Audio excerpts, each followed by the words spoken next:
Quand j'ai appris que UBS était une banque engagée dans l'investissement responsable, j'ai souhaité en savoir un peu plus. Car investir l'argent que j'ai mis de côté, pourquoi pas? Mais à condition que ce soit pour l'environnement, l'éducation ou les énergies renouvelables. Bref, des investissements qui vont dans le sens de mes valeurs.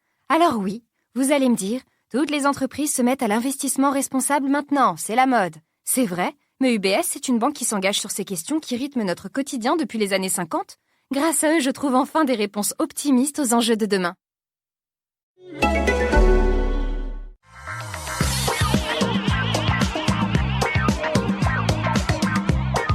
Bonjour à tous et bienvenue sur le Rendez-vous Tech, l'émission où on vous résume très simplement en 1 heure toute l'actu tech, internet et gadgets, les choses que vous devez retenir, savoir. Et pas la peine d'écumer tous les blocs de la Terre et de passer des heures et des heures à tout comprendre.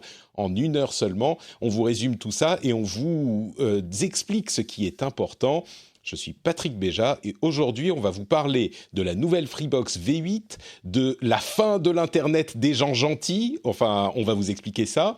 On va également parler un petit peu d'Apple qui essaye encore de nous entuber et de plein d'autres choses. Je suis Patrick Béja et très heureux aujourd'hui de recevoir l'équipe de Feu, le podcast Upload au complet, mais son esprit vit toujours à travers vous.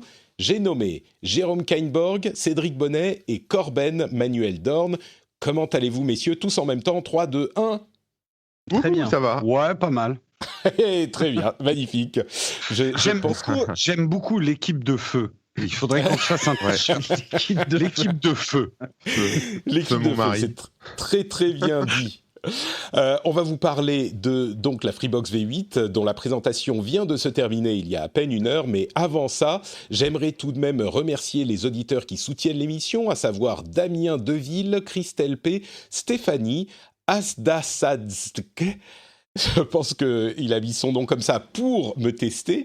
Edgar Rosa, Eric Perrer, Eberly Benjamin, Manu From... Pardon ? Tu as ta langue à fourcher. C'est Eric Pepper. Ah, qu'est-ce que j'ai dit ? Il t'a dit Eric Perrer. Ah mon Dieu, c'est Eric Pepper. C'est Eric Perrer. Non, Pepper. Non, Pepper. Deux fois. Tu sais, c'est Manu From... Moi, je dis, c'est un motif de retirer son Non, soutien. tu vois, Eric, moi, je pense à toi. Au fait que Patrick dise mal ton nom, alors que bon, voilà, tu fais partie des gens qui contribuent à cette magnifique émission et tu mérites qu'on dise correctement ton nom. J'en suis désolé, j'ai honte. Mais tu sais quoi, pour le suivant, ça va être compliqué, parce que c'est Manu from GIF ou Manu from GIF. C'est difficile. Il y a également Jérôme Perret et David et tous ceux qui, bien sûr, soutiennent l'émission sur patreon.com/rdvtech. Tu l'as dit à Eberly Benjamin ou pas ? Mais oui, je l'ai dit, Eberly Benjamin. Bon, salut à toi, Benjamin. J'espère que tu vas bien et que tu profites de ton après-midi si tu nous écoutes dans l'après-midi. Merci à vous. J'aimerais dire bonjour à mes parents aussi. C'est ça. Salut Denis, si tu nous écoutes de Epitech Bordeaux. J'espère que tout va bien pour toi. On vous fait des bisous à tous, les parents de Jérôme, Denis, Eric, tout le monde. Merci à vous tous. Et donc, on va parler de la Freebox V8, mais avant ça, un petit erratum très important. Sur l'épisode précédent, enfin, il y a 2 semaines, parce qu'on avait l'épisode avec Ulrich Rosier, qui a d'ailleurs beaucoup plu. Merci à tous pour tous vos retours. On parlait de la presse en ligne et la manière dont on gère les sites, et ça vous a beaucoup plu. Donc, merci. J'étais pas sûr de ce que vous penseriez de cet épisode spécial. Je suis heureux que ça vous ait plu, y compris avec la grosse pub pour Frandroid et Numérama. C'est sûr que Ulrich en a beaucoup parlé, mais c'est normal, c'est ce qu'il fait. Donc, voilà, il parle de ce qu'il connaît. Il parle de ce qu'il connaît, exactement. Mais donc, l'épisode précédent, j'avais dit que Windows 10 X tourne sur processeur ARM. Et c'était une erreur, une grossière erreur qui a fait exploser les yeux et les oreilles de Cédric quand il a entendu ça. Exactement. Justement, c'est marrant parce que quand j'ai vu que tu avais mis les ratoums, je me suis dit, OK, il va en parler. Sinon, je te serais tombé dessus direct. Écoute, le Slack, les patriotes qui ont accès au Slack me sont tombés dessus également. Ah, mais il est en feu, le Slack. EGW au premier d'entre eux. Donc, merci à vous tous de me l'avoir signalé. Il tourne bien sûr sur processeur Intel. Je pense que Microsoft a des ambitions avec cette version de Windows 10 de s'orienter vers le marché des processeurs ARM également, mais ça n'est pas encore le cas spécifiquement annoncé au jour d'aujourd'hui, expression que tout le monde adore bien sûr. Et donc, voilà, erratum, ça n'est pas le cas. Mais parlons plutôt de la Freebox V8 et donc de cette conférence qui a eu lieu ce matin au moment où on enregistre, où la nouvelle Freebox a été présentée. Et je ne vais pas faire dans la tendresse, moi j'ai trouvé que la conférence n'était pas hyper réussie, pas hyper intéressante, que la Freebox, dont souvent on attend des nouveautés qui vont faire avancer le monde des télécoms, même si Free a un marché qui est qu'une partie des télécoms, généralement il pousse aux fesses l'ensemble des opérateurs. Là j'ai trouvé que c'était moyen, avec quelques éléments qui m'ont interloqué, on va dire. Alors, d'une manière générale, la nouvelle Freebox V8 s'appelle la Freebox Pop. Elle est composée de 2 éléments, le serveur et le player, comme d'habitude. Ce sont des petites boîtes rondes qui sont assez élégantes, je dirais, qui ont des caractéristiques tout à fait classiques. Elle sera disponible à 29,99 € sans engagement pendant la première année. Et donc, si vous êtes déjà client, vous devez payer 39,99 € ou cette somme-là après 12 mois. Et les choses notables, alors, elle reçoit du 5 gigabits par seconde, en upload 700 mégabits, ce qui est pas mal. Elle a une connectivité qui est classique. Les ports Ethernet il y en a un en 2,5 gigabits, 2 en 1 gigabit. Bref, ça, c'est des données qui intéresseront pas forcément tout le monde. Moi, ce qui m'a interloqué, c'est le fait qu'elle ait du Wi-Fi 5 intégré et non pas du Wi-Fi 6, le Wi-Fi 5 étant une technologie qui a maintenant, je ne sais pas, ça doit faire 4-5 ans qu'on commence à l'avoir dans tous nos appareils, peut-être même un peu plus, et surtout le Wi-Fi 6, là on y est, tous les équipements commencent à en être équipés justement. D'ailleurs Xavier Niel a mentionné cette technologie en disant « Ah, c'est du Wi-Fi AC », le nom beaucoup plus cryptique que le chiffre qu'on comprend très facilement. Il a dit « Ah, c'est largement suffisant pour tout le monde parce que peu de gens est équipés », enfin il ne l'a pas mentionné comme ça, mais en gros, les gens ne sont pas équipés en Wi-Fi plus récent, évidemment, parce que c'est en train d'arriver maintenant. Mais pour une box qu'on va regarder, aller entre 2 et 5 ans, il me paraîtrait évident qu'il faut la dernière technologie pour que ça fasse avancer les choses.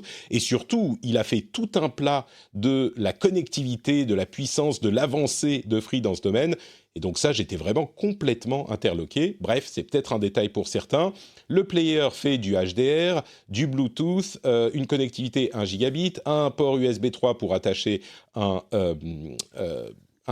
disque dur par exemple, une nouvelle interface qui est Android, donc on peut télécharger toutes les applications, mais qui a également une philosophie un petit peu repensée, un partenariat avec la Ligue 1 qui ne vous permettra pas de voir tous les matchs, donc ça c'est important, mais quand même une interface sympa qui vous met une notification quand il y a un des meilleurs moments de la Ligue 1, c'est-à-dire les buts en gros, qui vous permet de le regarder, les quelques, 30 secondes du but, quand vous êtes en train de regarder autre chose. C'est sympa, mais c'est pas la, entre guillemets, vraie Ligue 1. Voilà, en gros, l'ensemble des informations. Cédric, toi qui es un petit peu qui a navigué dans les univers des télécoms, qu'est-ce que tu as pensé de cette Freebox ? Ouais, alors tu as oublié quand même un truc, c'est que le player, c'est Android. Je l'ai mentionné, oui, Android. Ouais, voilà, mais c'est important parce qu'on a Google Assistant dessus. Enfin, tu vois, tu dis, on n'a pas de Wi-Fi, machin, ils font avancer normalement le truc et tout ça. Moi, je trouve que elle est plutôt dans l'air du temps. L'idée du Wi-Fi 6, effectivement, on a l'impression que ça fait un peu pingre. Faut pas oublier un truc, c'est que Free, en fait, est sur un rythme de renouvellement qui est un peu particulier. C'est-à-dire que normalement, on annonce une grosse box, puis une petite, une grosse box, puis une petite. Et là, c'est la petite. Souvenez-vous, il y avait la Freebox Revolution, il y a eu la Crystal, il y a eu la Freebox V7, maintenant on a la Pop, la Delta, donc, et maintenant on a la Pop. Et en fait, c'est toujours sur ce rythme-là. Et là, en fait, on a beaucoup critiqué Free sur l'embourgeoisement de l'offre, dans le sens où eh bien, ça coûtait très cher de prendre une Freebox Delta, rappelez-vous, avec le fait qu'on ait presque un achat forcé de la box, qu'on pouvait éventuellement garder plus tard, mais dont on perd la moitié des services. Ça avait été très critiqué à la sortie de la Delta. Les prix sont ultra élevés de la Freebox Delta. Et là, en fait, on retombe sur l'offre, le fameux prix psychologique des 29,99, même si c'est que pendant un an et après on passe à 39. Mais on retombe sur ça. Et donc, le matériel qui l'accompagne, il fait le café. Honnêtement, tu vas avoir une connexion qui est plus que correcte avec tes appareils à la maison et ainsi de suite. Effectivement, il va manquer un peu l'esprit NAS qu'on a avec la Delta. C'est une box qui est faite pour la consommation de médias, ce qui est 90% voire plus du marché chez nous. C'est-à-dire que tu vas avoir une box pour accéder à tes contenus de la Ligue 1. Enfin, tu vois, c'est l'exemple type. Canal+, Netflix, Prime Video avec des boutons dédiés sur la télécommande. T'es vraiment dans la consommation de médias. Et c'est pour des gens qui se disent, moi, je veux la télé, Internet illimité, et puis c'est tout, quoi. Savoir qu'elle fait domotique, NAS, machin, je m'en fous. Donc payer 50 balles par mois pour avoir une Delta, c'est pas intéressant. Et ils ont perdu une partie de leur clientèle à cause de ça. C'est intéressant, tu me fais retomber un petit peu de mes petits nitpicks, de mes petites... comment dire, je me suis énervé sur des trucs qui n'avaient pas forcément grand-chose, qui n'étaient pas très importants, et tu as raison, c'est la petite, donc c'est pas si important que ça. Et alors, le Wi-Fi 6, l'intérêt du Wi-Fi 6, c'est qu'effectivement, on a le Wi-Fi Mesh qui est en standard dans le protocole sans se poser aucune question, mais le Wi-Fi AC gérait déjà le mesh. Donc le répéteur Wi-Fi qu'il propose d'avoir va faire le café en fait. Oui, c'est un truc que j'ai pas mentionné. Effectivement, on a des répéteurs, un ou plusieurs répéteurs Wi-Fi qui vont retransmettre le signal si vous avez une maison qui est un petit peu plus grande et le Wi-Fi ne l'atteint pas. Ouais, des murs qui passent, voilà. Des zones c'est un peu intégré même dans le système, c'est facile à mettre en place. Donc effectivement, ça c'est un truc qui est tout intégré dans l'écosystème. Et ça, c'est ce qu'on pouvait déjà faire avec le Wi-Fi 5, le Wi-Fi AC, donc sans souci. Le mesh, la différence, c'est que ce protocole mesh, qui était en gros une brique qu'on rajoutait sur le Wi-Fi AC, dans le Wi-Fi 6, en fait, c'est géré nativement. Il a même été construit autour de cette idée qu'on va utiliser des répéteurs, on va pouvoir faire du roaming entre différentes balises et tout ça. C'est ça la différence essentielle au-delà du débit. C'est vraiment ça la grosse différence. Mais dans les faits, ce choix-là économique, pour eux, ça permet de contenir le prix de la box en fait. Ouais. Justement, moi, c'est la question que je pose. C'est un peu comme mettre aujourd'hui des prises micro USB à la place de l'USB-C. Est-ce que ça fait faire de réelles économies de mettre du Wi-Fi 5 à la place du Wi-Fi 6, parce que sinon c'est un peu une erreur de parcours, quoi. Je pense que si. Je pense qu'aussi les puces en elles-mêmes. C'est une fin de stock en fait. Elle va coûter 2 € au lieu de 4, quoi. Tu vois. Ouais, mais sur le volume que tu en fais de box, c'est pas négligeable en fait. Ouais, moi je trouve quand même, parce que quelque part c'est pas comme la 5G, le Wi-Fi 6. Enfin, je sais pas vous, mais on commence. Enfin, c'est pas une technologie qui va arriver. Les smartphones que tu achètes aujourd'hui sont Wi-Fi 6. Et j'avoue que ça me pèterait un peu les bonbons. Mais est-ce que vous avez vu... Non, mais honnêtement, si vous voulez un bon réseau Wi-Fi, vous n'utilisez pas le réseau Wi-Fi de votre box. À aucun moment. Bien sûr. Donc déjà, qu'elle soit Wi-Fi 6, Wi-Fi 4, Wi-Fi 5, dans les faits, on s'en fout un peu. Si vraiment vous êtes un aficionados de techno et que vous voulez la dernière norme réseau, vous avez un routeur chez vous. Moi, j'ai un routeur chez moi, je n'utilise jamais écoute, le Wi-Fi de la box.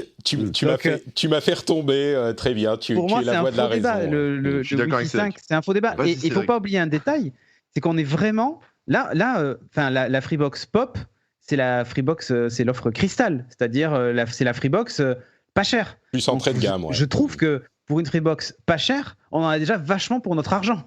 D'accord. Quand tu vois les contenus, populaire. avec...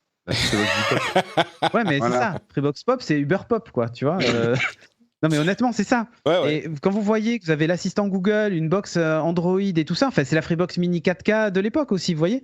C'est vraiment cette génération entre deux qui est j'actualise mon offre en étant plus agressif sur le prix finalement plutôt que sur la techno. Et la Freebox V9, on aura droit au remplacement de la Delta. Il y a vraiment ce cycle là. D'ailleurs je me demande si Xavier Niel n'a pas fait une interview il y a pas longtemps où il expliquait ça. Mais on est vraiment dans cette idée-là, de le gros modèle, puis le petit, le gros modèle, puis le petit. C'est comme si chez Apple, on avait l'iPhone qui sortait en septembre et le SE qui sortait en avril, puis l'iPhone en septembre, puis... C'est vraiment un cycle comme ça, quoi, en fait. Effectivement. Bon, Corben, tu as l'air d'être d'accord. Vous êtes tous liés contre moi. J'ai appris ça tout à l'heure qu'il y avait une nouvelle Freebox et de loin, j'ai vu la photo, j'ai cru que c'était un aspirateur en fait. Je me suis dit que Free est sorti un aspirateur robot, j'ai dit cool. Mais en fait, non, je suis assez d'accord avec vous sur le fond technologique de la chose, ça m'a l'air très bien. Après, il aurait pu faire, Xavier Niel, une presse 100% en ligne. Ça aurait peut-être été plus rigolo qu'avec des journalistes et zéro distanciation sociale, mais sinon c'était cool quoi. Ouais. D'ailleurs, j'ai trouvé ça un peu... 5 gigabits quand même. Pardon ? Elle supporte le 5 gigabits descendant, cette box. Hein. Ouais, Et tout ouais. à fait. Enfin, le 5, et puis t'as... bon, il faut vraiment tout utiliser en même temps pour arriver à Oui, 5, c'est ça. mais Il effectivement... aurait pu streamer sa conf en disant je suis derrière une Freebox pop et vous voyez ça lag C'est pas vrai. et je vous montre à quel point elle est bonne ma Ouais. Freebox. Il y avait des moments où c'était un petit peu malaisant, j'ai trouvé, quand il a donné un coup de pied dans la balle de l'écran et machin, c'était un peu bon, ok. J'ai trouvé pas vu moins ça. bon que... Enfin bon, c'était... Bon, tu l'as remis dans le contexte, Cédric, je pense que maintenant je Ouais, comprends mieux le but, et elle accomplit son but, et la conférence accomplit son but. C'est ça. Donc, très bien. Et ça fonctionne un peu sur le répéteur, est hyper important. C'est vraiment partie des choses que les gens, chez eux, souvent les gens râlent. Je suis obligé de redémarrer ma box parce que le Wi-Fi, machin, ils veulent pas acheter un routeur à 100 balles ou même 50 balles. Là, en fait, ils ont vraiment une solution de Wi-Fi Mesh qui ressemble énormément à ce qui se passe avec Google Wi-Fi. Donc, c'est ultra simple de se connecter au réseau. Il y a un petit voyant qui vous dit si la position du répéteur est OK ou pas. Enfin, c'est ultra simple, quoi. Non, c'est Donc, vrai. Je me demande voilà. si, parce elle est modulable, on peut avoir les différents éléments, je me demande si c'est pas un peu plus cher si on veut un répéteur, mais bon, à voir. Je crois que c'est genre 10 € de remise ou un truc comme ça. Enfin, 10 € plutôt de plus, mais bon. Ouais, donc ça compte. Bon, par contre, on a droit au forfait mobile illimité, en 4G bien sûr, pas en 5G, mais illimité pour 9,99 € quand on est abonné. Ça fait un ensemble qui est quand même à un prix attractif, et c'est ce qu'ils cherchaient. Parlons un petit peu un mouvement de fond, on va dire, qui est beaucoup plus solennel. On a eu la petite partie sympa, geek, matériel. Maintenant, c'est société. Et non, je me vous tais. vous souvenez... Mais non, on veut savoir ce que tu penses. Vous vous souvenez, il y a quelques semaines de ça, Twitter avait labellisé un tweet de Donald Trump, un événement important, dont j'avais dit que c'était un moment historique pour moi et que ça allait avoir toute une série de conséquences. Et ben maintenant, on vit dans le monde de ces conséquences avec un mouvement vraiment sans précédent où on va dire l'intégralité, ou en tout cas une grande partie des réseaux des réseaux sociaux du net, et j'inclus YouTube dans les réseaux sociaux, se sont mis à bannir, supprimer, contrôler les contenus vraiment limites qu'ils hébergeaient jusqu'à maintenant. Et d'une manière générale, on a une sorte de reconsidération de ce qu'on peut accepter de dire et de laisser dire sur Internet. C'est-à-dire que on a vu YouTube qui a banni des chaînes de suprémacistes blancs. D'ailleurs, en France, on a eu Dieudonné et Alain Soral récemment qui ont vu leur chaîne YouTube fermée. On a vu Reddit qui a banni des subreddits qui avaient pignon sur rue depuis des années et des années, même s'ils avaient été mis en quarantaine parfois, comme The Donald, qui a énormément participé à la campagne de Donald Trump. Il y en a eu d'autres, il y en a genre 2000 qui ont été supprimés. On a eu Twitch qui a banni temporairement la chaîne de Donald Trump. Reddit, Twitch, Snapchat, enfin bref, tous. Et donc, pour ne rien vous cacher, j'ai dans les notes de l'émission à peu près 50 liens sur les différentes réflexions et news sur ce sujet. Et ça, c'est ceux que j'ai sélectionnés. Il y en a eu beaucoup plus dans ma veille. Donc, on est vraiment sur un mouvement de fond qui, à mon avis, va avoir des conséquences durables. Et on n'est pas dans une situation où on est en train de dire on ne peut rien dire sur Internet, mais vraiment dans la réalisation qu'il y a certaines choses sur lesquelles il faut agir. Je crois qu'on est comment dire, c'est Internet The Reckoning. Si c'était un film, ça serait ça. C'est la fin de l'Internet où tout le monde est gentil. Et il y avait une idée que si on laissait tout dire, eh bien on allait voir les gens qui disaient les choses les plus inacceptables et donc les pousser à changer d'avis ou revoir leurs idées. En gros, que le racisme exposé était un racisme combattu. Et c'est une idée qui existe sur Internet depuis sa création, depuis la création et l'évolution du net à double sens, c'est-à-dire pas uniquement le web 1.0, mais le web 2.0 où tout le monde communique ensemble.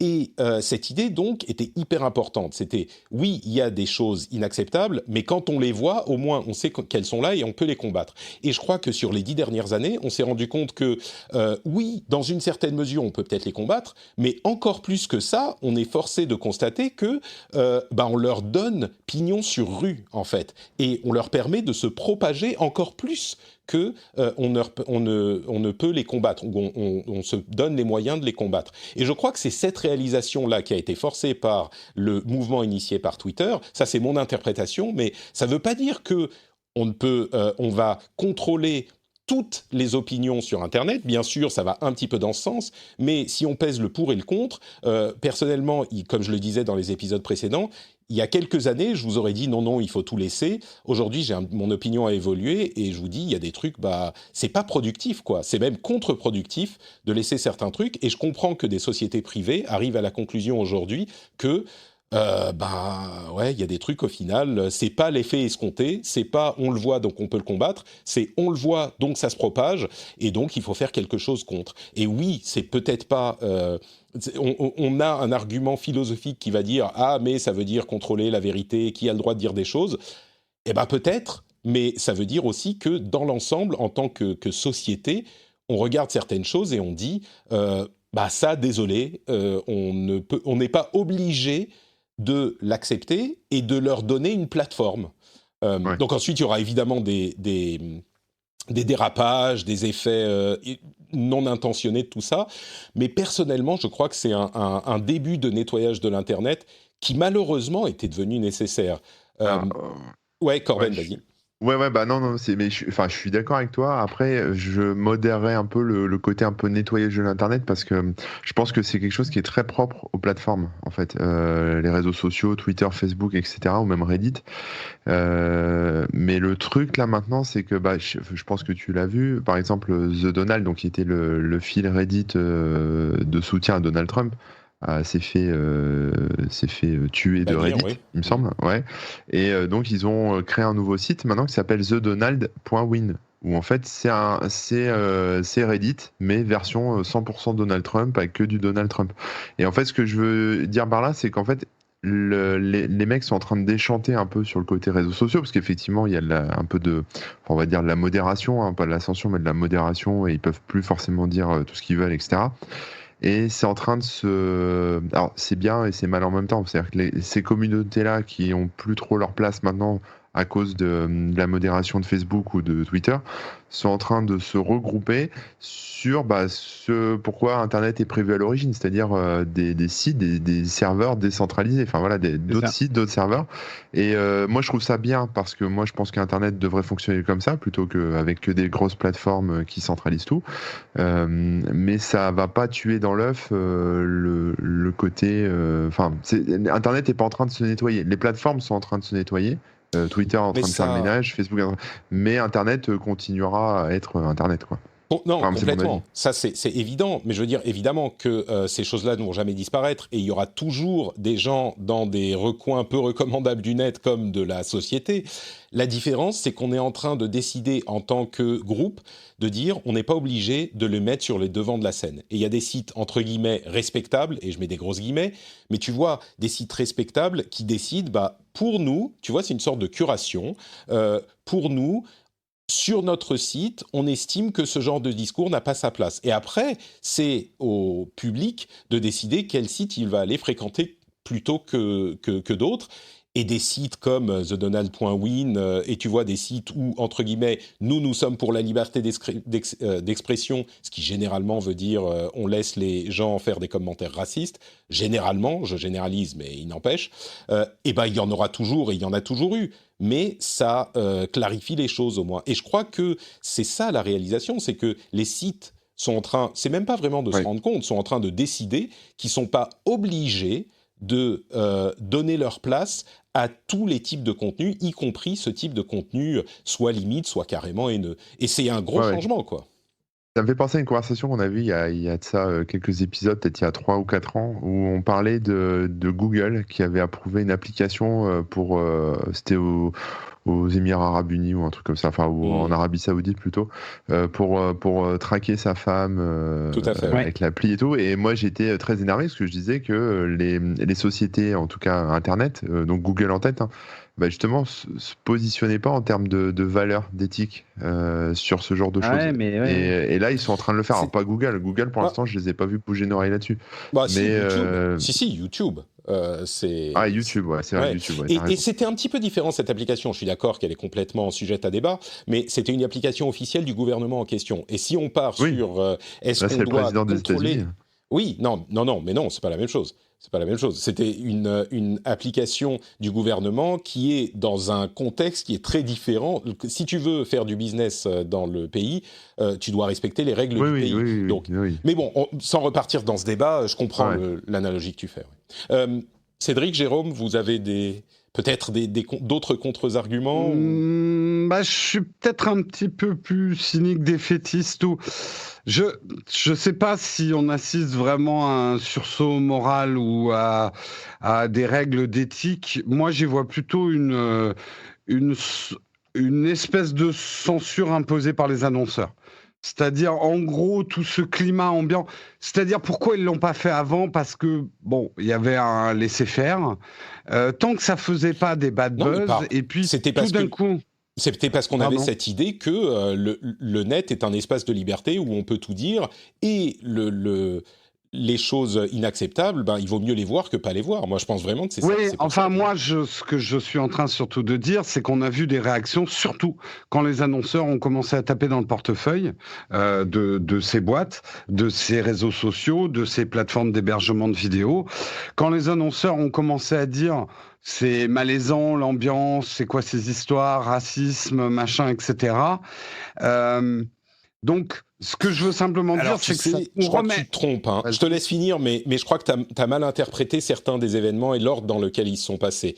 Parce que les réseaux sociaux ont réagi assez vite en raison de mouvements de la société et pas des annonceurs. Et les annonceurs ont réagi à l'absence de réaction de Facebook, qui est aujourd'hui le réseau isolé qui ne veut pas justement prendre des actions sur le président des États-Unis, mais de manière générale sur l'ensemble du contenu de sa plateforme.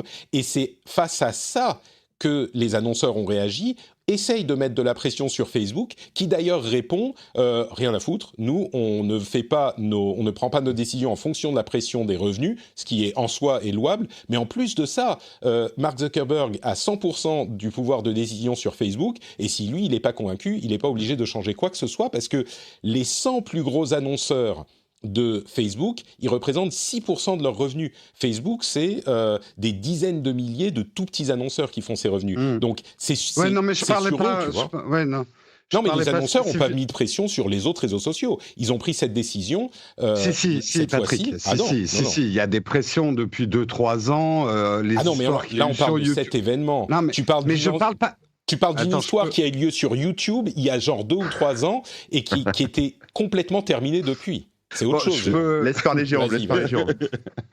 Je parle d'un phénomène global, effectivement, qui part depuis 2-3 ans. Je parle pas spécifiquement de ce qui est arrivé à Facebook récemment avec les annonceurs, ni même de YouTube il y a 2-3 ans. Ce que je suis juste en train de dire, c'est d'un point de vue global.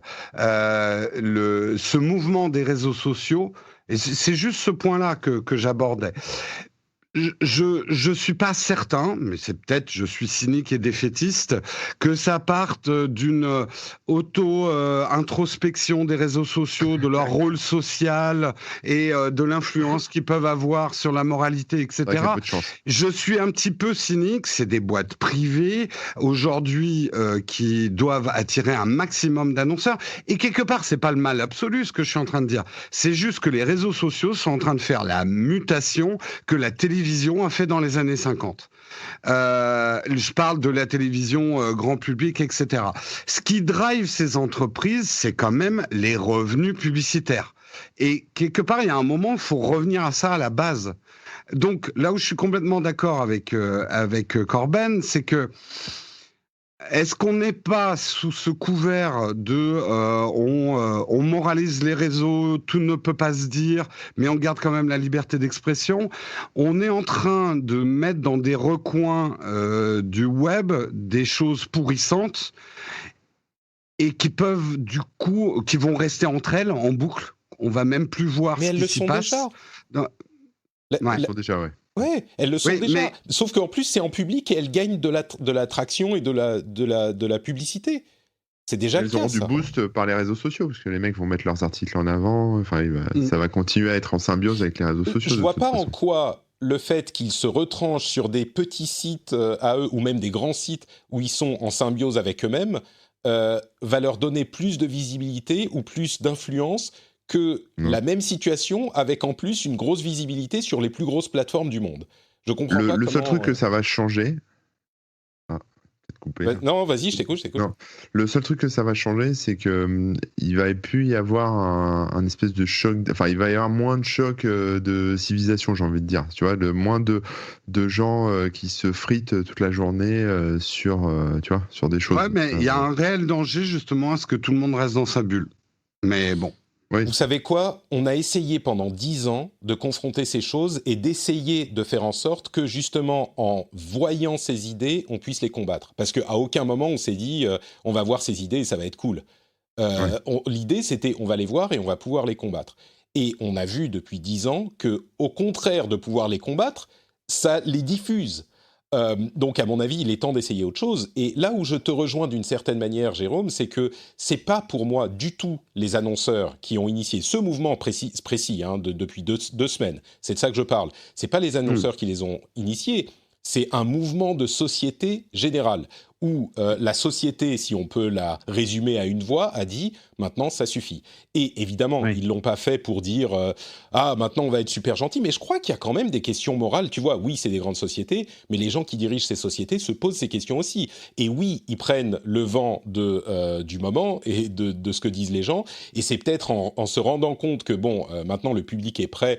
Et nous aussi, on pense que cette... expérience n'a pas réussi aussi bien qu'on le voudrait, et ben le public nous pousse à le faire, donc on va le faire. Mais pour moi, il y a un vrai mouvement public plutôt qu'un mouvement des sociétés des annonceurs sur cet incident spécifique de cette semaine. Pardon, mais quand tu vois que même des annonceurs, rappelez-vous l'histoire du slip français, de tout ce genre de choses, c'est-à-dire que même des annonceurs qui eux-mêmes ont à leur tête des gens qui ont des opinions qui vont à l'encontre de ce qui est acceptable, enfin voilà, si on peut le définir comme ça. Mais après, le racisme n'est pas une opinion, c'est un délit. Mais même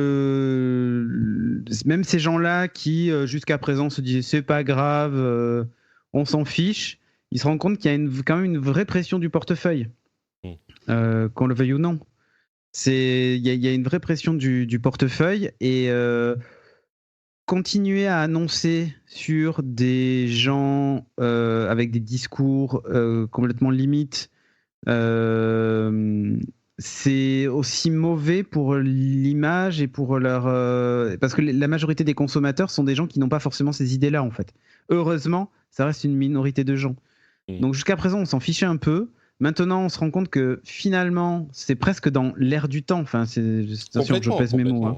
Ouais. Non, mais si. C'est dans l'air du temps. Les gens, enfin, la bien-pensance, puisque c'est comme ça qu'elle est combattue par Trump et les autres, en disant voilà, la bien-pensance veut nous faire taire. En fait, c'est pas tout à fait ça. C'est on est humain, on se comporte comme des humains en fait, et c'est ça l'idée. C'est ça l'idée derrière ça. On se comporte avec humanité. Quand je dis comporte comme des humains, c'est on se comporte avec humanité. Et certains discours de haine ne sont pas acceptables, surtout sur des arguments complètement fallacieux, du genre ta religion, ta couleur de peau, ta sexualité en fait. C'est des choses qui aujourd'hui sont acquises normalement, bien que je suis sûr que des gens de la communauté LGBT ou des gens racisés, comme on dit, te dirait qu'aujourd'hui c'est pas du tout le cas, et ça je veux bien tout à fait l'entendre, hein, c'est-à-dire aujourd'hui déclarer son homosexualité c'est encore plus compliqué que déclarer ses impôts finalement, ou sur un CV mettre ta photo et à partir du moment où tu es une personne de couleur voir tes chances d'être embauché annihilées ou complètement diminuées. C'est une réalité en fait. Pour résumer ce que tu dis là, évidemment que ce qui s'est passé là sur les réseaux sociaux, c'est pas ok maintenant le racisme et le sexisme, c'est bon, on a réglé le problème, tu vois. Évidemment, voilà, c'est pas ça que, bien sûr. Non, mais effectivement, faire comprendre aux gens. Pour moi, en fait, il y a eu une vraie libération. J'arrête pas de le dire, mais il y a une vraie libération de la parole au moment du mariage gay en France, en tout cas. L'autorisation du mariage homosexuel. Les débats qui ont eu lieu ont entièrement libéré la parole et où être homophobe ouvertement à la télévision n'était pas un problème, sous prétexte que on écoute les opinions de tout le monde et tout ça.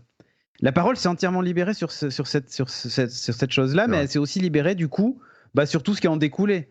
C'est-à-dire qu'on pouvait parler ouvertement du racisme ou presque sans que ça gêne personne en fait. Et du coup, c'est devenu presque un discours de fond et un acquis que il y a des gens racistes qui l'assument, mais alors c'est quoi ? Il y a des gens qui sont contre le mariage homosexuel, alors c'est quoi le problème en fait ? Vous voyez ? On a banalisé en fait ce truc-là. Sauf qu'en fait, ce sont des délits. Et on oublie qu'à un moment donné, ce sont des délits en fait. On n'a pas le droit d'être homosexuel, c'est interdit par la loi d'avoir un discours de haine de faire la discrimination parce que les gens sont homosexuels. On n'a pas le droit en fait. Donc à partir du moment où c'est puni par la loi, le racisme et l'homophobie, ça devrait être interdit de citer sur Internet ou même dans les grands médias nationaux, en fait, point. Alors je sais que c'est un peu simpliste et je prends un énorme raccourci. Tu simplifies un petit peu les choses, il y a le fond qui est bien là. Mais ce que je veux dire, c'est que ça justifie entièrement le fait qu'aujourd'hui on se dise, ok, quand Trump il dit les Mexicains nous envoient les Mexicains qui traversent la frontière sont tous des violeurs. Ok, on doit pas dire ce genre de choses en fait. C'est pas acceptable comme discours. Et je crois c'est un discours de haine raciste en fait. Donc c'est puni normalement par la loi en fait. Ouais. Donc, les choses sont un petit peu différentes aux États-Unis, mais d'une manière générale. Je suis d'accord, parce que je veux dire que Twitch bannisse ce type de discours, ça me gêne pas en fait. Que même Twitter, même Facebook, et je vais pas crier à la censure parce que pour moi ça c'est pas avoir des opinions de dire ce genre de choses. C'est pas un discours défendable. Il y a en fait toute une série, et je suis sûr que dans les commentaires et dans vos têtes, chers auditeurs, vous dites « Ah oui, ok, bon, sur ça c'est facile, mais après il y a plein de choses limites où on va pas pouvoir exprimer certaines opinions, et s'ils ont le droit de supprimer certaines choses, est-ce que ça veut pas dire qu'ils vont prendre le droit de supprimer d'autres choses qui les arrangent ?» Évidemment que toutes ces questions se posent. Écoutez, la Chine le fait bien. Et tout se passe bien. Il n'y a aucun problème. Je crois que, évidemment, toutes ces questions se posent, et c'est parce qu'elles se posent que les choses ont duré aussi longtemps et que c'était tellement difficile. Et évidemment, il y a un mouvement important maintenant. Je suis sûr qu'il va aller, tu vois, ça va aller par vagues et ça va être plus ou moins fort, et peut-être qu'on va trouver un équilibre ou j'en sais rien. Et que là, ça ne veut pas dire que tout à coup, encore une fois, le racisme et le sexisme sont des problèmes résolus. Mais je crois qu'il y a un changement, encore une fois, et on va conclure bientôt, mais c'est un changement de manière de penser à ce problème qui est ce que je voudrais que vous reteniez de tout ce long segment. Je crois qu'il y a sur le net un changement d'approche et de manière de penser à ces problèmes. Et ça, c'était inimaginable il y a 1 ou 2 ans, on n'aurait pas pu avoir les mêmes discours. Corben, sur les plateformes, effectivement, Jérôme parlait de la publicité, etc. Mais il y a peut-être aussi un problème d'image, en fait, tout simplement. Parce que moi, partout où je vais, Twitter est qualifié de réseau social le plus toxique. Et c'était pas le cas avant. Et moi, je le ressens pas forcément comme ça, mais c'est quand même, il y a quand même des gens qui se suicident à cause du harcèlement ou ce genre de choses, encore là dernièrement. Et il y a un vrai problème aussi avec ça. Et c'est vrai que pour de plus en plus de personnes, Twitter, c'est vraiment un monde de violence et c'est dangereux, quoi, physiquement dangereux, quoi.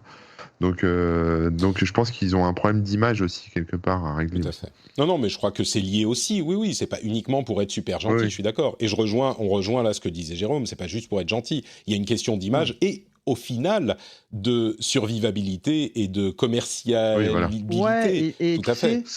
Et un peu de responsabilité. Mine de rien. Moi, je pense que ça joue aussi, oui. Voilà, il y a une partie demain.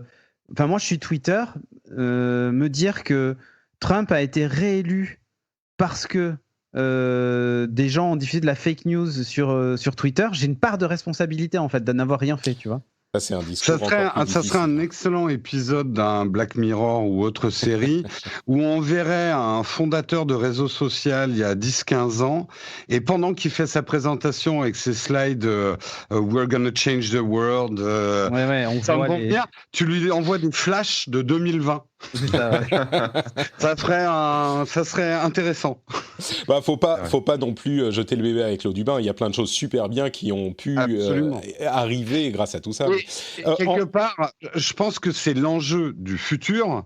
Est-ce qu'on va arriver à garder les bonnes choses des réseaux sociaux en se débarrassant de toute la merde que ça nous a amené, quoi? C'est une grande question et il y a une idée qui pourrait aider, une idée de Nick Punt qui a suggéré sur un article hyper intéressant un label qu'on appliquerait nous-mêmes à un tweet. Il parle des tweets spécifiquement, mais ça peut s'appliquer à d'autres choses. Un label I was wrong, donc j'avais tort. Ça serait un label qui s'appliquerait à un tweet sans avoir besoin de l'éditer. On a des grands débats sur la possibilité d'éditer un tweet ou pas. Tu appliques toi-même, tu décides d'appliquer I was wrong, j'avais tort, ou je me suis trompé sur un tweet, et ça peut désescaladifier tout un tas d'effets négatifs vraiment importants qu'on peut avoir sur Twitter, parce que les tweets continuent à se diffuser, même quand on s'est rendu compte qu'on s'était trompé, on met une réponse, personne la lit, etc. Je trouve que c'est une idée hyper intéressante. L'article est très bien détaillé et je pense que ça pourrait énormément aider, juste ce petit truc, ça pourrait aider énormément à assainir un tout petit peu l'ambiance et la toxicité. Bien sûr, ça fait pas tout, mais un petit peu l'ambiance du réseau Twitter, quoi. T'as intérêt à bien sécuriser ton compte, hein. Le mec qui prend le contrôle de I was wrong et qui peut l'appliquer à tout le monde, là, il est mal. Là où c'est intéressant, c'est que tu es le seul à pouvoir appliquer le I was wrong sur ton compte à toi. Personne d'autre peut l'appliquer, donc bon. Bref, j'avais trouvé ça intéressant. Je vous propose qu'on fasse une petite pause. Ah oui, alors d'abord, à propos de I was wrong, un truc édifiant. Vous savez, depuis quelques semaines, j'ai inclus dans le flux de l'émission, du podcast, des petits montages de rattrapage que je publie le dimanche, qu'on publie avec Fanny, le dimanche, sur le flux du podcast. Et en fait, c'est des épisodes remontés à 10 minutes, donc très raccourcis, qui sont essentiellement les informations, avec évidemment moins d'analyse, de l'épisode publié le mardi, hebdomadaire. Et mon idée était, ça va aider les gens qui n'ont pas le temps d'écouter un épisode à avoir un épisode beaucoup plus court pour avoir les infos essentielles. Je me suis dit, ouais, super, c'est une super idée, ça va rendre un super service aux auditeurs. En plus, ça rajoute un petit peu de matériel pour la pub, donc je peux avoir un petit peu plus de revenus de pub. C'est gagnant, gagnant, gagnant, ça va plaire à tout le monde. Les retours n'ont pas été exactement positifs, il y avait des gens un petit peu partagés, mais j'ai décidé de continuer sur un mois pour voir si les gens s'habituaient. Et là, j'ai relancé un sondage sur le site, sur frenchspin.fr, le lien sera dans les notes de l'émission, pour savoir ce que les gens en pensaient au bout d'un petit mois, et savoir si les gens s'étaient habitués à l'idée et que ça pouvait leur plaire. Eh ben, figurez-vous que c'est pas tout à fait le cas. En ce moment, j'ai juste publié le sondage sur Twitter, enfin mis le lien sur Twitter, il y a environ la moitié des gens, il y a 3 options pour répondre, la moitié des gens disent que carrément ça encombre le flux et ils trouvent ça gênant. Donc je me disais, bon, s'il y a genre 20% des gens qui trouvent ça gênant, bah peut-être qu'on retirera l'épisode parce que je veux surtout pas gêner les auditeurs, évidemment, votre confort est la valeur la plus importante. Vous voyez, moi je suis influencé par l'expérience utilisateur. Et là, on est à 50% des gens. C'est plus que quand j'avais fait le sondage après une semaine, après un seul épisode, quand j'avais fait le sondage sur Twitter. Donc je crois que je m'applique moi-même le label I was wrong. Je vais quand même laisser le sondage quelques jours. On va voir si les gens qui écoutent maintenant cet épisode, qui ont le temps d'écouter l'épisode, vont dire oui, c'est super, laisse-le sur le flux et changer complètement le sondage. Mais je pense que c'est peu probable. Donc malheureusement, pour moi, je suis obligé d'admettre que cette idée n'était peut-être pas aussi bonne que je l'espérais. Et du coup, on va voir ce qu'on fait de ce format. Peut-être qu'on va le garder, le mettre sur un autre flux ou le réimaginer un petit peu différemment sur un autre flux. Je sais pas, on va voir, on va y réfléchir avec Fanny. Mais clairement, ma super idée qui était super pour tout le monde, j'ai l'impression que je peux te dire un truc. C'est pas tout à fait le cas. Bien sûr, Corben. c'est peut-être une super idée. Les gens aiment pas trop quand il y a des trucs qui changent, donc forcément ils vont voter négatif. Mais ce qu'il faut, moi, ce que je ferais à ta place, c'est juste tu testes pendant une période donnée. Tant pis si ça emmerde du monde, et ensuite tu vois juste l'audience, tu vois les chiffres à la fin, tu vois. Et tu te contentes pas d'un sondage Twitter, parce que moi, toutes les fois où j'ai fait des sondages Twitter sur des trucs, je vais faire ci, je vais faire ça. Au final, je l'ai fait parce que j'avais envie de le faire. Mais et puis finalement, ça plaît, les gens s'habituent et machin, et ça roule. Voilà, faut pas écouter les gens. Là où Manu, déjà, il y a une personne qui répond à un sondage, c'est déjà un profil type. Ouais. Et généralement, les gens qui aiment pas les choses répondent au sondage. C'est vrai. Donc c'est ça aussi que tu dois t'appliquer. Mais c'est très bien en même temps les sondages, mais ça doit peut-être pas être ton unique facteur de décision. Moi, qui teste, moi aussi, je teste diverses choses. Où est-ce que je mets mon live, machin et tout, et je fais un mélange entre l'avis des gens. J'ai jamais fait de sondage, mais je devrais. Mais surtout, je regarde les audiences parce que finalement, il y a que ça.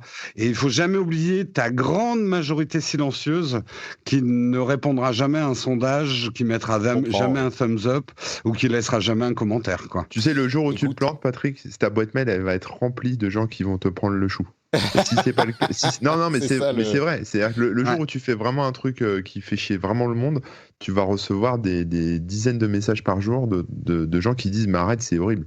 Là, si c'est pas le cas, c'est qu'en fait, soit au mieux les gens tout le monde adore. Enfin, au pire, les gens s'en foutent, ou soit ça leur plaît. Mais voilà. Bon, écoutez, je vais continuer à y réfléchir. Je prends également. Un peu A/B testing. Tu testes et tu regardes l'audience. C'est difficile sur les podcasts de faire du A/B testing. Hein. C'est ça qui est un petit peu compliqué, mais bon. Mais pourquoi pas le mettre sur un flux secondaire et tu vois si des gens s'abonnent à ce flux secondaire. Tu vois, bien sûr, c'est l'une des idées qui est envisagée. Tout à fait. Le garder sur les deux flux, mais voir si un flux secondaire ça plaît plus aux gens et du coup ils s'abonneront. Ça peut être une forme d'A/B testing. Possiblement. Mais en tout cas, si vous avez un avis sur la chose et si vous aimez bien avoir ce format dans le flux, parce que c'est de ça qu'il s'agit, le format pourrait exister ailleurs, mais ensuite, ça veut dire que les gens doivent aller s'abonner à l'autre flux. C'est une démarche différente. C'est pas tout à fait la même approche. Ça fait sans doute moins de revenus publicitaires aussi. Donc, le travail, parce que c'est quand même un certain niveau de travail pour sortir ces épisodes, est-ce que ça vaut quand même le coup ? Je pensais que ça plairait plus, mais bon, bref. Si vous appréciez la chose, il est encore temps d'aller voter. Le lien sera dans les notes de l'émission. Et surtout, si vous appréciez l'émission, vous pouvez devenir patriote, vous pouvez soutenir l'émission financièrement, une émission qui vous écoute et où la question ne se pose pas parce que vous n'avez pas de pub et vous écoutez les émissions en entier si vous le souhaitez. C'est sur patreon.com/rdvtech. Ça coûte pas grand-chose et ça aide énormément. Donc n'hésitez pas à aller y jeter un coup d'œil. Patreon.com/rdvtech. Si vous écoutez l'émission depuis un moment et que vous aimez bien, peut-être que vous pourriez penser à la soutenir. Quand vous rentrez chez vous, cling!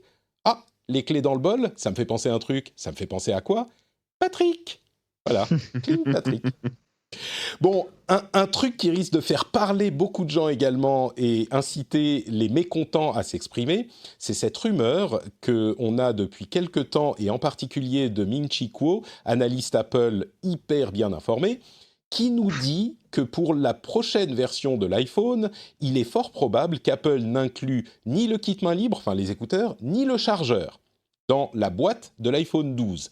Alors, en France, c'est un petit peu différent parce qu'il y a certains éléments qu'on est obligé d'inclure légalement, mais ça pose des questions hyper intéressantes. Kit piéton, par exemple. Exactement. Mais ça pose des questions hyper intéressantes parce que on a tous, enfin la plupart des gens ont 12 chargeurs iPhone et 12 écouteurs qui traînent dans des boîtes. C'est plus écologique, mais on se doute bien en même temps qu'Apple ne va pas réduire le prix de l'appareil en vous en offrant moins. Donc il y a des gens qui vont être énervés de voir que voilà, Apple nous entube encore. En même temps, je pense qu'ils font le calcul chez Apple. Personne au monde qui se dit, ou à part quelques exceptions, qui se dit « je voudrais bien un iPhone 12 ». Quoi ? Il n'y a pas de chargeur, je vais devoir payer 20 € ou 30 € de plus pour avoir un chargeur, ou 50 € peut-être, j'en sais rien, mais Du coup, je vais pas acheter mon iPhone. Si tu veux un iPhone, je pense qu'ils ont ce pouvoir de vous dire, c'est quelques dizaines d'euros que ça va vous faire changer votre décision, ou pas suffisamment pour justifier de ne pas prendre cette décision de leur côté. Mais c'est surtout quelque chose de très écologique.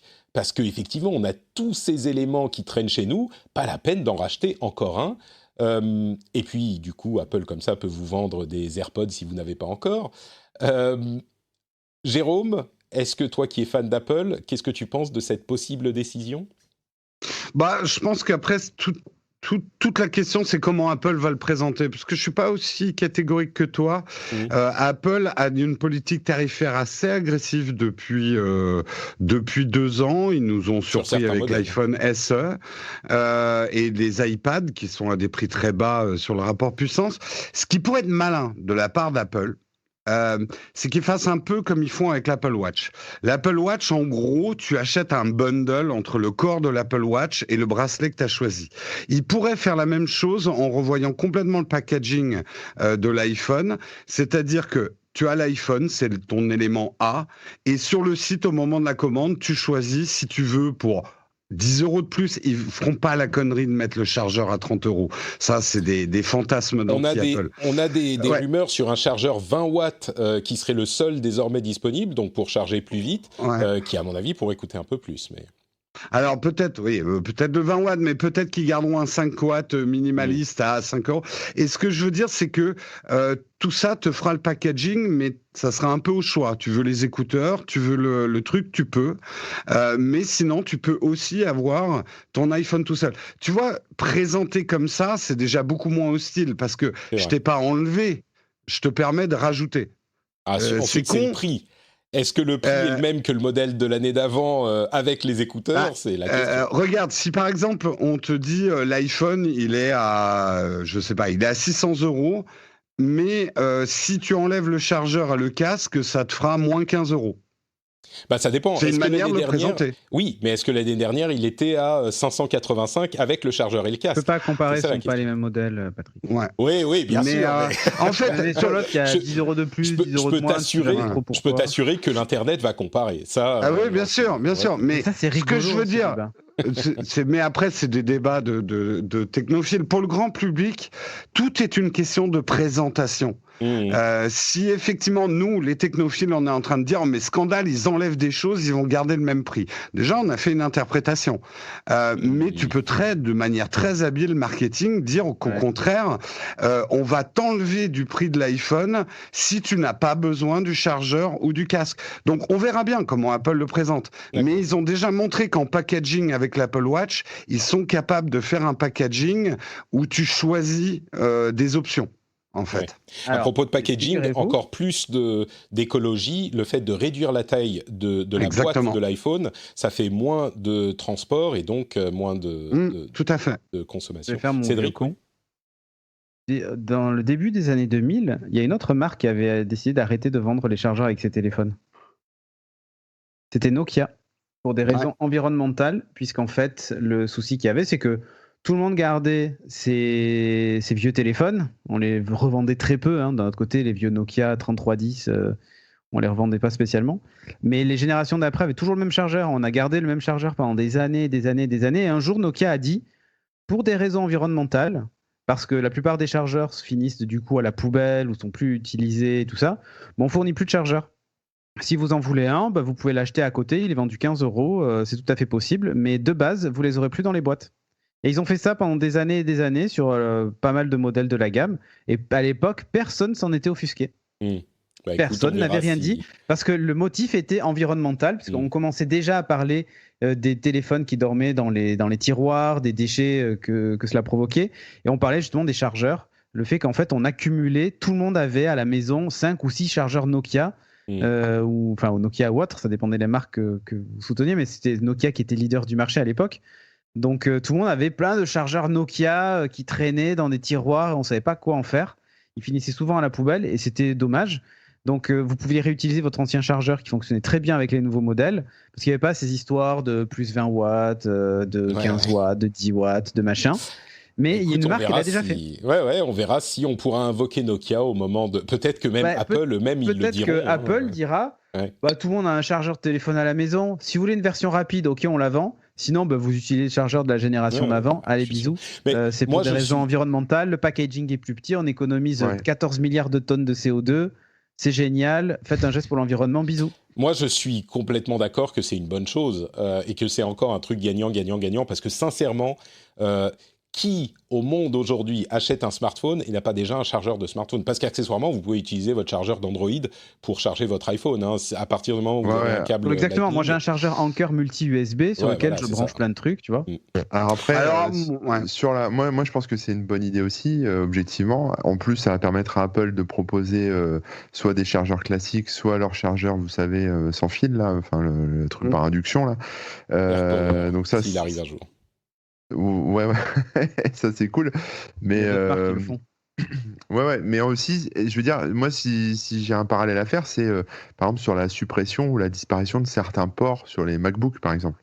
Les technophiles s'énervent, mais les gens continuent à acheter des Mac. Et même s'il n'y a qu'un port USB Type C sur le MacBook Air, les gens continuent à acheter un MacBook Air et prennent des adaptateurs, achètent à côté que ça. Voilà, c'est ça. Donc en fait, Apple l'a déjà fait en fait ça. Alors pas faire disparaître le chargeur, mais faire disparaître des ports entiers sur des MacBooks. Ils l'ont fait, ils en ont rien à foutre. Donc ils vont. Moi ça me choque pas et je pense qu'ils le feront et c'est bien. Enfin, ça n'a jamais été la politique d'Apple d'écouter ce que les technophiles pensent d'eux. Ils font pas des sondages sur Twitter pour donner la vie. Non. En disant putain. Tech et ils regardent pas les vidéos, ils en ont, mais à rien carré. Apple fait du grand public et ça leur réussit plutôt bien, malgré l'énervement que ça peut créer chez certains, mais ça leur réussit plutôt bien. Je pense qu'on peut dire que ça leur réussit bien. Écoutez, Google Glass, c'est les lunettes connectées de Google qui ne leur ont pas vraiment réussi, mais ça ne veut pas dire que ça ne va pas réussir un jour. On entend énormément de rumeurs sur la possibilité de lunettes connectées d'Apple dans les 2 à 3 prochaines années. Google a racheté une société qui fait des lunettes connectées qui s'appelle North. Les lunettes sont les Focals et donc on imagine qu'ils sont en train de se réintéresser à cette technologie, c'est pas mal. Ils ont également annoncé un programme de licence avec des éditeurs de presse en ligne, et ça c'est assez intéressant, ça sera sur un nouveau produit, pas sur Google News, mais qui fait partie des initiatives de Google News, enfin de la Google News Initiative, où ils rémunéreraient les éditeurs de presse, ce qui est évidemment notable parce que ça fait des années que les éditeurs de presse réclament de l'argent de Google, notamment pour leur indexation. Donc on va voir ce que ça va donner à ce niveau. Et puis, les blogueurs n'auront pas de sous. Je sais que tu veux passer vite parce qu'on est très long. Mais juste pour info, la société qu'ils ont rachetée, c'est pas du tout de la réalité augmentée. Tout ça, c'est juste d'afficher des notifications sur des verres, en fait. C'est pas... Voilà. Faut pas confondre ça avec ce que fait HoloLens ou voilà. C'est pas de la réalité augmentée, en fait. Non, c'est beaucoup plus minimaliste. J'allais te donner la parole justement, Cédric, parce que Bouygues a racheté une flopée de MVNO. MVNO, donc les opérateurs mobiles virtuels du CIC, de Énergie, de Auchan, de Cdiscount, du Crédit Mutuel. En fait, c'est le même opérateur. Ouais, ils sont tous chez Bouygues, tu veux dire? Non, en fait, c'est le même. Alors, oui, maintenant. Ah oui, au-dessus, qui propose ses services à toutes les marques différentes. Et en fait, exactement. C'est Euro Information Télécom, qui est en gros une boîte qui propose des MVNO à des marques. C'est-à-dire que tu aurais pu très bien avoir le rendez-vous Tech Télécom. Et c'est Euro Information Télécom qui s'occupait de toute la facturation, machin et tout ça. Ils mettaient juste ton logo dans un coin, en fait. Est-ce que c'est pour racheter des clients, en fait, c'est ça? Ben voilà. En fait, les clients vont migrer parce qu'en fait, ils n'ont pas d'antenne, ils n'ont pas d'infraréseau, ils n'ont rien. Donc, ils ont racheté des clients, en fait, essentiellement ça. Ouais, intéressant à noter quand même, parce que c'est vrai que sur ce point, c'est le gros combat dans ce marché des télécoms. Ah oui, voilà, et là, c'est le plus gros alors j'allais dire MVNO, mais le plus gros acteur dans ce secteur-là. Qui donc dispose de toutes ces marques-là, Énergie Mobile, Cdiscount et tout ça. Enfin, et du coup, ils utilisaient le réseau de Bouygues déjà, ou est-ce qu'ils vont migrer les gens alors, il faudrait voir parce que je sais plus exactement, parce qu'à un moment, ils étaient passés comme MVNO multi-opérateur, c'est-à-dire que tu pouvais passer sur Orange et SFR, par exemple, en fonction des cartes SIM que tu attribuais, mais en gros, ils achetaient des numéros chez Orange, des numéros chez SFR, et bon, pour les gens, ça changeait rien, c'était Auchan Télécom ou machin. Mais pas forcément Bouygues. Hein. Donc, dans les faits, pour eux, c'est juste à voir s'ils de vont l'achat passer de tout le données monde chez Bouygues. Ça sera intéressant c'est ça. à suivre. Et en fait, le truc, c'est qu'il y a de moins en moins de clients pour les MVNO, clairement. Hein. Donc, parce que forcément, parce que quand tu vois des BNU, des Red by SFR et tout ça qui se placent pile en face des offres un peu canon que pouvaient proposer les MVNO, il reste plus grand monde en fait. Aujourd'hui, il va rester la Poste Mobile, Pritel, qui reste des MVNO. Il y en a plus beaucoup en fait. Honnêtement, c'est un marché qui s'est un peu asséché, quoi. Ouais, qui est petit à petit. Donc, tu as toujours l'énergie mobile, Cdiscount, Leclerc, tu vois, ce genre de trucs. Ouais. Qui eux, Leclerc c'est un peu différent encore, mais ils passent pas par EI Télécom, mais bon, c'est essentiellement la base de données clients, des clients qui vont du coup migrer sans doute sur une offre BNU ou sur une offre Bouygues, enfin voilà quoi. Et ben à propos de télécom, on est en train de se rendre compte que l'influence du combat entre les États-Unis et la Chine et Huawei, banni par les États-Unis, est en train d'avoir des conséquences même dans les pays qui n'étaient pas forcément contre l'idée d'utiliser du matériel Huawei dans leur réseau 5G. Et ben la France et l'Angleterre ont décidé de privilégier plutôt des équipements non Huawei par peur, en fait, de la possibilité des capacités de Huawei à maintenir les réseaux, étant donné qu'ils sont coupés de plus en plus de sociétés américaines dont ils ont besoin pour vraiment opérer.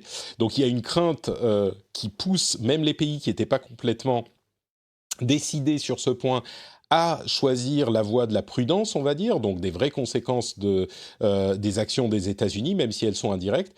Et puis, le secrétaire d'État américain Mike Pompeo a indiqué que, toujours dans une escalade de ce combat on va dire qui est entre commercial et sécurité, on ne sait pas trop, il considère l'idée de bannir TikTok et d'autres applications de réseaux sociaux chinois des États-Unis. Alors, on a eu des rumeurs selon lesquelles TikTok était un aspirateur à données pour la Chine, ce qui n'a pas l'air d'être... Je vous avoue que j'ai pas vu d'indication qui tendrait à justifier ces affirmations. TikTok d'ailleurs fait d'énormes efforts pour se distancier du gouvernement chinois, mais donc bref, ce combat entre les États-Unis et la Chine continue à avoir des conséquences. D'ailleurs, TikTok a été banni pour d'autres raisons d'Inde. Et Instagram a lancé Reels en Inde, qui est son concurrent à TikTok, mais immédiatement, ils se sont jetés dans la bataille.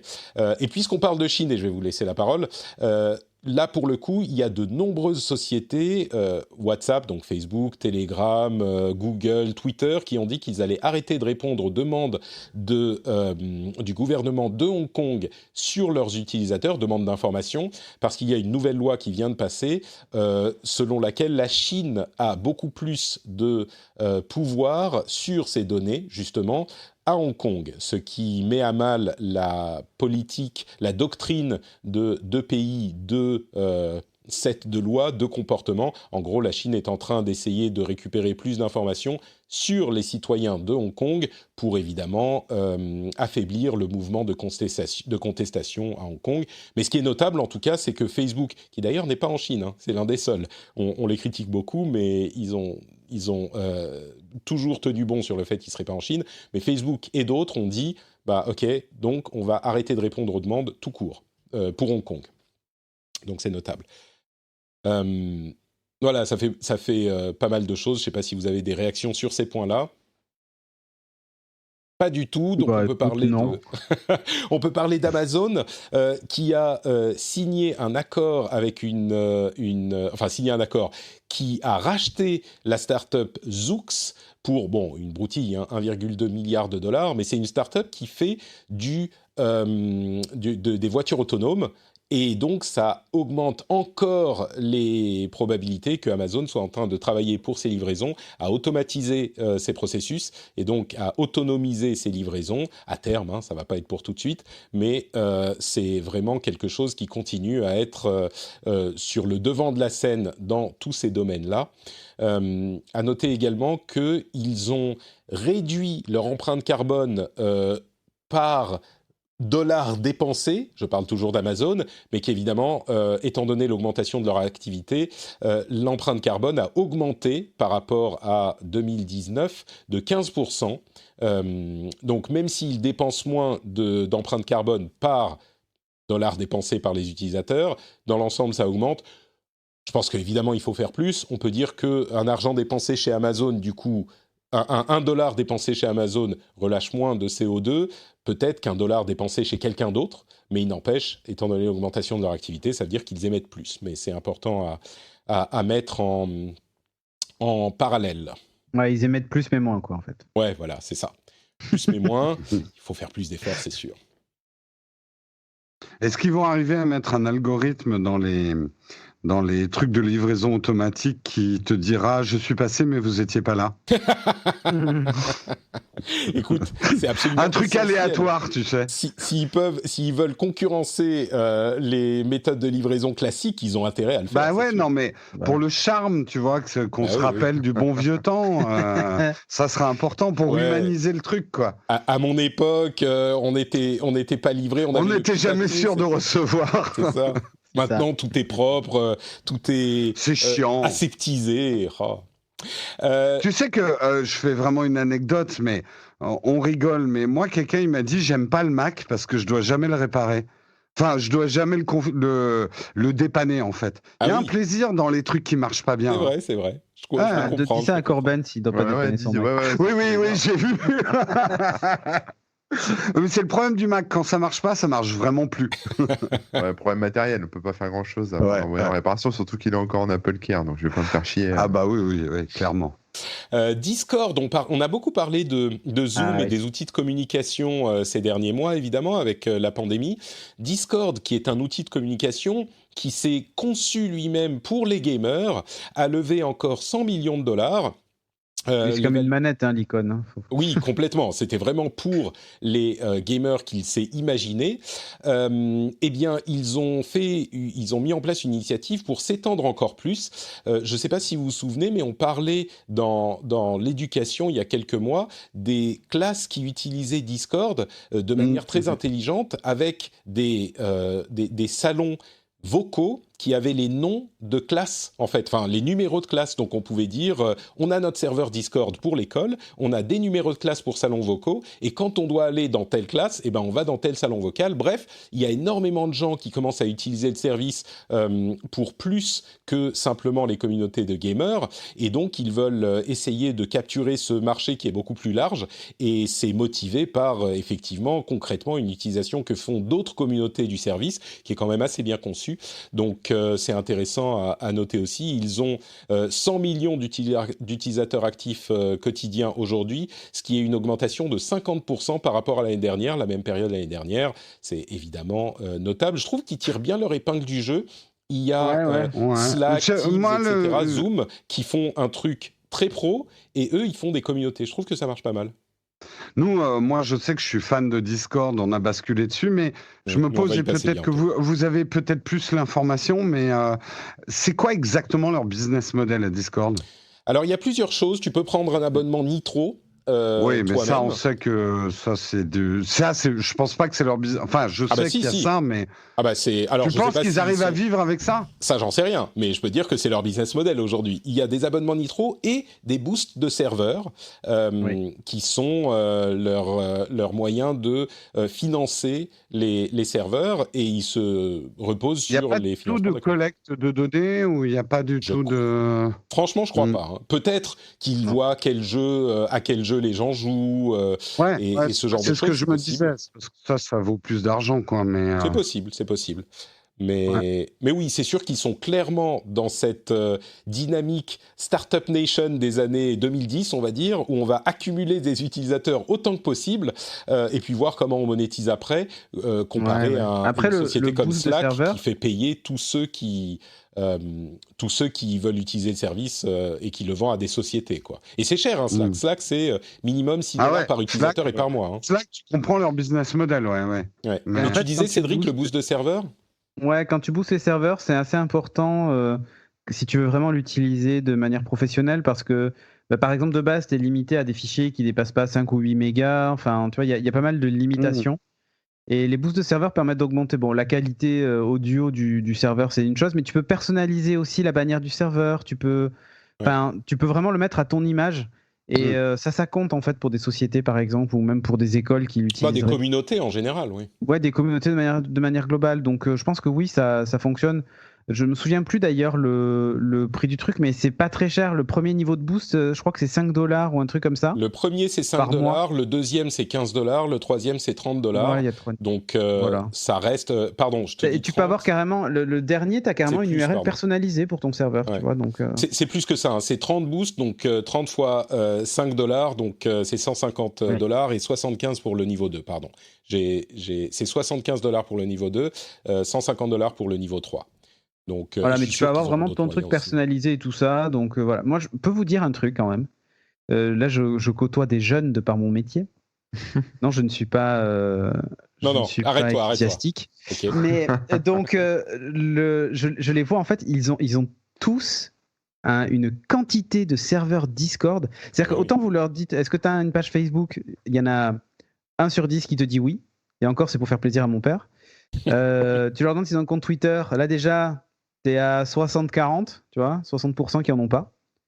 Tu leur demandes s'ils ont un compte WhatsApp. Là, déjà, tu passes à 90% qui ont du WhatsApp. Instagram, c'est 100% des 17 ans, tu vois, 17-20 ans.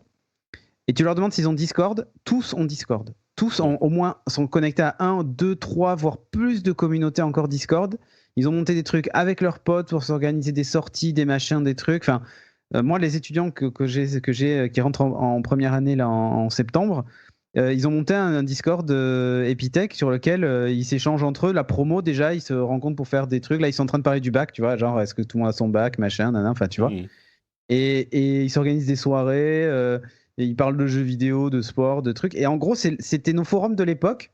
Sauf qu'à l'époque, on se faisait tellement chier avec PHPBB et toutes ces conneries que là, ils ont Discord, c'est un outil où en 2 clics, tu as monté ton serveur, tu mets une image et puis en avant, tu invites tes potes et voilà quoi. Ouais, et ils sont tous là-dessus. Et c'est un usage qu'on. Vous voyez, même Slack est compliqué à configurer à côté en fait. Ah, moi je trouve. Hein. Ah oui. Donc, Slack a plein de désavantages, mais c'est pas le même public. Ouais. Mais complètement. Très, très clairement, c'est pas le même public. Mais Discord, justement, leur parle complètement en fait. Donc c'est carrément, c'est carrément devenu leur. C'est pas un réseau social, mais c'est devenu leur plateforme d'échange privé en fait. Ouais. Tu vois, ils vont pas sur Facebook créer un groupe privé. Ils font ça sur Discord en fait. Pour discuter entre eux, s'organiser, tout ça quoi. Et donc voilà, si vous ne connaissiez pas Discord, maintenant vous connaissez. Ouais. Écoutez, on va conclure l'épisode. Je vais quand même vous dire un petit mot sur Podcast Addict. Xavier de Podcast Addict m'a demandé si je pouvais vous dire 2 petites choses sur leur nouveau service. Alors, c'est pas vraiment une quoi, pardon ? Combien il t'a payé pour dire ça ? Justement, c'est pas vraiment une pub. Il m'a dit qu'il gentiment me mettrait sur les certaines bannières qui sont pas utilisées sur son site, mais c'est vraiment pas pour ça que je le fais. Il a une app de lecture de podcast sur Android qui s'appelle Podcast Addict, qui a déjà énormément d'utilisateurs. Croyez-moi, il n'a pas besoin de moi. Mais par contre, un truc qu'il lance et qu'il aimerait faire connaître auprès des podcasteurs, c'est Podcast Addict Ads. Justement, c'est un service où on peut payer, si on est podcasteur, pour mettre une petite pub à différents endroits de l'application.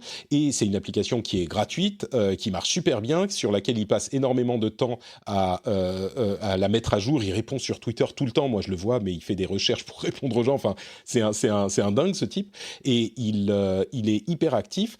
Et donc, il a différents moyens pour avoir des revenus, et ça répond à l'un des problèmes en plus qu'ont de nombreux podcasteurs, c'est comment se faire connaître. C'est très très difficile dans le monde du podcast de se faire connaître, de se faire découvrir, et là il propose, comme font d'autres applications de podcast, de faire de la promotion dans l'application. Donc si vous êtes podcasteur et que ça pourrait vous intéresser, allez jeter un coup d'œil au truc. C'est sur l'URL podcastaddict.com/ads. C'est très simple, ça vous explique tout ça. Alors les tarifs dépendent de la langue, de machin, tout ça, mais En tout cas, c'est vraiment pour rendre service à Xavier, avec qui je suis en contact depuis très très longtemps et qui est vraiment hyper actif et cool, que je vous en parle. Donc si vous êtes podcasteur, allez jeter un coup d'œil du côté de Podcast Addict Ads. Je pense que ça pourrait vous rendre un bon service et en plus rendre un bon service à Xavier. Donc moi je trouve que c'est du gagnant-gagnant-gagnant. C'est vraiment cette formule qu'on essaye de reproduire partout et j'espère que ça fonctionne. Et une autre formule gagnant-gagnant-gagnant-gagnant, c'est celle où moi, Jérôme, Cédric, Corben et vous tous, vous gagnez à participer et à écouter l'émission. J'espère que ça a été un exemple de ce précepte. C'est encore cet épisode que vous avez passé un bon moment avec nous. Et avant de se quitter, bien sûr, je voudrais donner à chacun d'entre vous l'opportunité de nous dire où on peut vous retrouver. Jérôme, go. Eh bien, sur YouTube, la chaîne Nowtech, et sur Twitch, Nowtech QG pour nos lives. Cédric. Alors, moi, on me retrouve sur renegade.fr et sur Twitter, @CédricBonnet. Voilà. Merveilleux. Corben. Bien sûr, corben.info, le blog, et puis sur Twitch, comme Jérôme, mais moi, c'est corbenfr. Et puis c'est toute la journée, Corben. Ah ouais, moi c'est... Tu sais que tu me réveilles le matin, je me réveille à 6h et t'es déjà sur Twitch, quoi. J'hallucine complètement. T'es un malade. Et quand tu vas aux toilettes, tu t'amènes ta communauté avec toi ou pas? Je mets en pause et je leur dis je vais pisser. D'accord. Voilà. Okay. Et ce matin, j'ai fait de la compta avec eux. En fait, Corben est en train de réinventer la Real TV. C'est ça. C'est de la télé-réalité. En plus, les enfants viennent me parler. Enfin, c'est la teuf, quoi. C'est excellent. Voilà. Magnifique. Pour ma part, c'est NotePatrick sur Twitter, Facebook et Instagram. La réalité TV de la Finlande avec la forêt. Si vous voulez voir ça, c'est effectivement sur Instagram, NotePatrick. Et bien sûr, vous le savez, patreon.com/rdvtech pour soutenir l'émission. Maintenant, l'émission se termine, donc il n'y a plus d'excuses. Cling Patrick quand vous rentrez à la maison. Ou alors maintenant, si vous allez au frigo pour prendre un petit verre d'eau ou une petite bière, et ben vous dites « Ah, ça y est, je suis levé, j'ai arrêté mon boulot. » Je vais aller faire un petit tour du côté de patreon.com/rdvtech pour voir de quoi il s'agit. Ça serait énormément apprécié. Et bien sûr, si vous voulez commenter sur l'épisode, Dieu sait qu'il y a des choses à dire. Vous pouvez le faire sur frenchspin.fr. On vous remercie de nous avoir écoutés. On vous fait d'énormes bisous, comme ça, tout grand si vous le souhaitez. Hein. Bisous. Bisous aux gens qui veulent pas. Mais si vous voulez, ils sont là. Et on vous donne rendez-vous dans une semaine. Ciao à tous.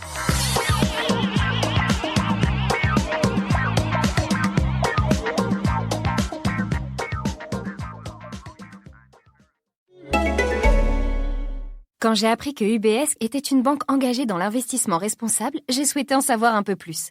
Car investir l'argent que j'ai mis de côté, pourquoi pas, mais à condition que ce soit pour l'environnement, l'éducation ou les énergies renouvelables. Bref, des investissements qui vont dans le sens de mes valeurs. Alors oui, vous allez me dire, toutes les entreprises se mettent à l'investissement responsable maintenant, c'est la mode. C'est vrai, mais UBS, c'est une banque qui s'engage sur ces questions qui rythment notre quotidien depuis les années 50.